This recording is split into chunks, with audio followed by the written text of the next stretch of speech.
Madalas mo na rin bang makita ang halamang ito? Dahil sabi nga nila, ito raw ay isang maswerteng halaman. Subalit na itanong mo na rin siguro sa iyong sarili kung papaano nga ba naging pampaswerte ang halamang ito na kung tawagin nila ay Lucky Bamboo. Hello, what's up? Your best here. Sa videong ito ay alamin natin kung aling Lucky Bamboo nga ba ang dapat mong tanggapin at ang mga kaalaman hinggil dito. At kung papaano mo nga ba ito magagamit bilang isang epektibong panghatak ng pera at pampaswerte. Pero bago tayo magpatuloy, kung bago ka pa lamang dito sa ating channel, ay huwag mong kalimutan na pindutin ang subscribe button at ang notification bell upang lagi kang updated sa aking mga bagong uploads. Papalapit na ang 2023, ang Year of a Water Rabbit. At bilang plantito o plantita, marapat na alam mo rin ang mga trivia hinggil sa maswerteng Lucky Bamboo. Ang Lucky Bamboo ay isang halamang pinaniniwalaang maswerte sa darating na taon. Lalo na nga kung ito ay bigay o regalo sa iyo. Dahil ayon sa Vastu Shastra at Feng Shui, ang pagkakaroon ng bamboo plants sa ating tahanan ay maaaring magdala ng good luck, wealth at fortune. Kaya naman sa paglipas nga ng panahon ay iba't ibang laki ng puno ng kawayan ang makikita. Ngunit kung sakali na magre-regalo ka ng Lucky Bamboo, marapat ay batid mo na ang swerte nitong dala ay nakabase sa bilang ng stems o ng puno nito na iyong ibibigay.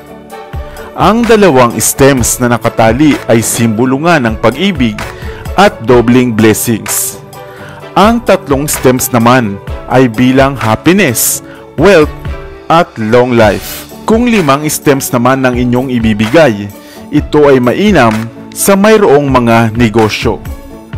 Ang 6 na stems bilang swerte sa buhay. 7 stems naman para sa magandang kalusugan. At kung 8 stems naman ang inyong riregalo, ito ay nangangahulugan ng pagbabago at pag-asenso.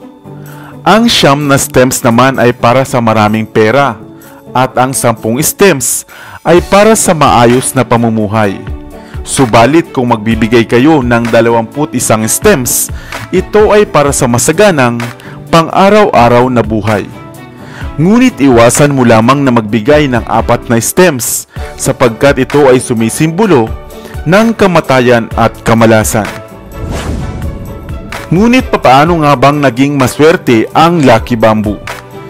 Ang literal na bamboo o ang kawayan ang isa nga sa pinakamadaling alagaang halaman. Mabilis ito kung tumubo at magandang accent sa ating mga tahanan. Ayon sa Vastu Shastra, mainam itong ipwesto sa bahaging silangan o timog silangan ng ating mga tahanan upang mas makaakit pa nga ito ng maraming swerte. Ang kawayan rin ay isang halamang air purifier upang maitaboy ang mga mikrobyo at dumi sa hangin. Ibinabalanse rin ng kawayan ang 5 elemento sa paligid tulad ng earth, wind, fire, water at woods. Masustansya rin ang labong ng kawayan at masarap na gawing gulay. Bahagi na din ng mga tradisyon ang kawayan at nagagamit nga sa pagluluto, sa paggawa ng kasangkapan ng bahay, sa paggawa ng papel, at sa paggawa ng ilang textile. Kaya naman maituturing nga na napaka-useful ng mga kawayan sa tao.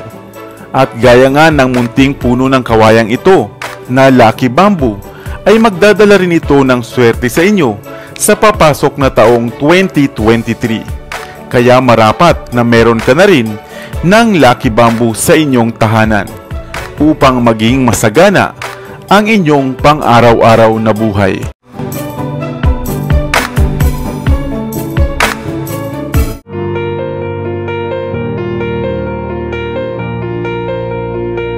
Hello, what's up? Your best here. Ang mga nagagandahang mga halaman sa bakuran man o sa ating mga tahanan ay hindi lamang naging kahiligan ng ating mga kababayang plantito at plantita dahil lamang sa bigay nitong ganda. Sapagkat maliban pa dito, ang pagkakaroon ng mga halaman sa bahay ay nakakatulong din upang mapanatili ang sariwang hangin sa paligid. Napapagaan din ito ang pakiramdam at nagpapalubag sa nakakapagod nating pang-araw-araw na buhay. Ayon nga sa pag-aaral, ang pagkakaroon ng ilang paso ng munting halaman sa bahay ay nakakatulong upang mabawasan ang polusyon sa hangin na may daladalang benzene at formaldehyde. Dagdag pa rito, maaari palang maging creative ang isang tao kung palagi siyang nakakakita ng mga luntiang halaman. Kaya sa videong ito ay isa-isahin natin ang mga natatanging halaman na dapat meron ka sa iyong silid tulugan. Alam naman natin na halos 1/4 ng ating oras ay nailalagi natin sa higaan o sa pagpapahinga at pagtulog. Kung kaya, mainam na dapat maglagay din tayo ng mga natatanging halaman na healthy na sa kalusugan ay nakakatulong pa para magkaroon ng mahimbing na tulog. Narito ang mga halamang maaari mong pagpilian at ilagay sa iyong silid tulugan. Lavender o lavandula. Hindi mo aakalain na isa ang lavender sa mga magandang halaman na maaaring mabuhay kahit sa indoor man. Paarawan mo lamang ito ng ilang oras o kaya naman na ipwesto mo sa bintana kung minsan. Hindi rin kailangan ng halamang ito ng labis na dilig at madali pang alagaan. Lady Palm. Lady Palm o Rhapsis excelsa. Ang animoy pamaypay na halamang ito ang isa sa mainam na bedroom body. Anuman ang ayos ng inyong silid ay tiyak babagayan nito. Hindi mahirap alagaan ang Lady Palm na kahit ilaw lamang ng bumbilya ay sapat na at diligan ang lupa nito kung natutuyo na. Rubber plant o Ficus elastica. Ang may lapad at makikinang na dahon ng halamang ito na rubber plant ay isang magandang pagpipilian upang ipwesto sa ating silid tulugan.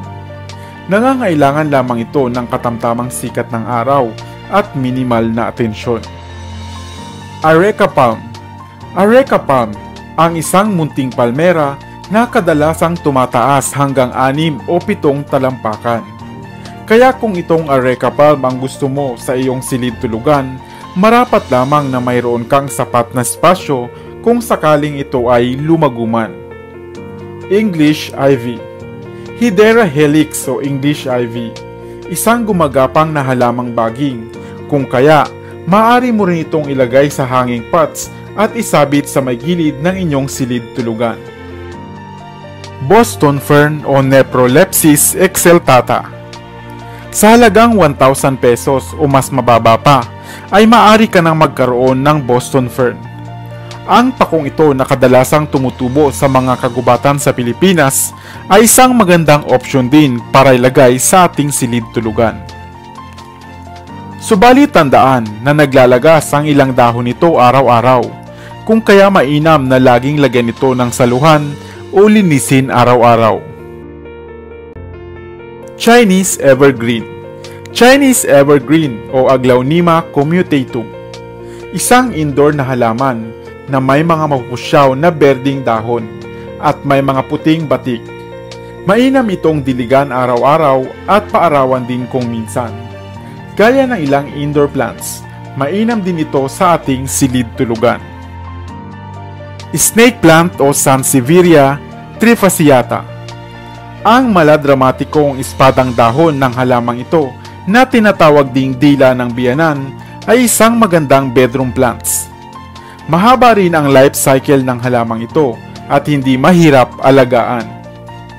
Dracena. Ang mga kapamilya ng Dracena ang isa sa mga halaman na mainam na air purifier. Madali din lamang alagaan at hindi nangangailangan ng sobrang atensyon.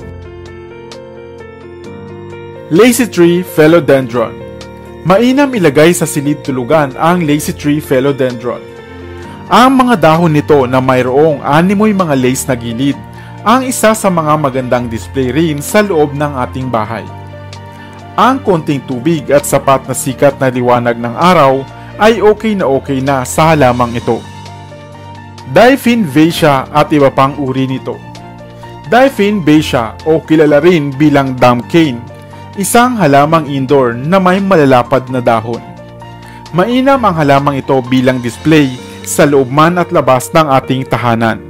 Subalit kung may alaga kang hayop na mahilig gumuya ng dahon, ay ilayo mo na ang halamang ito sapagkat ang dagta ng dam cane ay mayroong crystals na maaaring nakaka-irritate ng mucous membrane. Rosemary. Rosemary o Rosmarinus officinalis, isang culinary herb na dagliang nangangamoy ang dahon kung iyo itong mahawakan. Mainam din ito sa ating silid tulugan at magpapapresko ng hangin sa oras ng ating pamamahinga. Pothos o Epipremnum aureum. Isa ang pothos sa pinakamadaling alagaang houseplant. Mayroon itong heart shape na mga dahon at gumagapang hanggang ilang metro. Sapat na sikat ng araw o tubig ay maaring maging malusog na ang halamang ito at magbibigay din ng ganda sa inyong silid tulugan. Peace lily. Peace lily o Spathiphyllum species. Ang eleganteng halamang ito gaya ng peace lily ay mainam sa loob ng ating silid tulugan. Hindi nangangailangan ng sikat ng araw at napakagandang alagaan.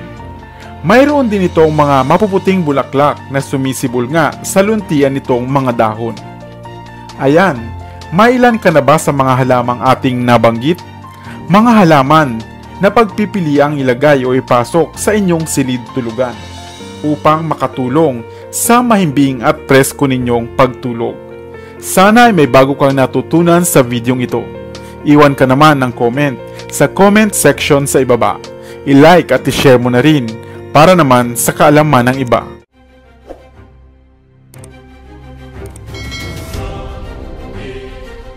Para sa mga kakaibang kwento ng inspirasyon, kaalaman, hiwaga at misteryo, ako pa rin ang inyong lingkod, ang inyong best para sa Best TV.